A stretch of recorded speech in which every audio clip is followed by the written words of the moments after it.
2024 2 రకాలుగా చూడాలి ఆ పరిస్థితి. 2019కి ముందు అప్పటికి అమరావతి కన్స్ట్రక్షన్ స్టార్ట్ అయ్యింది. దాంట్లో కొన్ని టవర్సు ఆల్రెడీ సెక్రటేరియట్ ఇవన్నీ కట్టారు.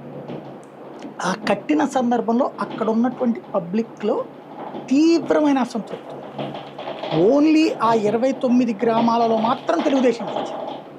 ఆ 29 గ్రామాలలో మాత్రం ఓట్లు తెలుగుదేశానికి మెజార్టీ వచ్చాయి.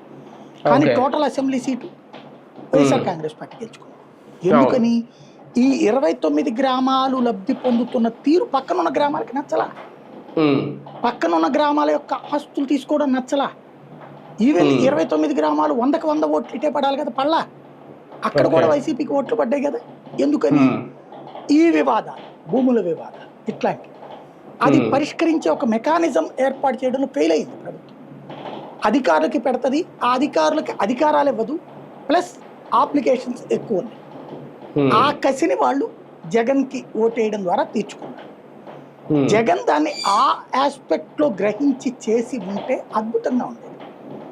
ఆ 29 గ్రామాలతో పాటు విజయవాడ, గుంటూరుని కలిపి ఒక నగరం కింద అనౌన్స్ చేసి గ్రేటర్ విజయవాడ రాజధానిగా ప్రకటించేస్తే, గ్రేటర్ అమరావతి నేను, లేకపోతే నువ్వు విజయవాడని ప్రకటించు, గ్రేటర్ విజయవాడ చరిత్రలో నిలిచిపోయేవాడు. చంద్రబాబు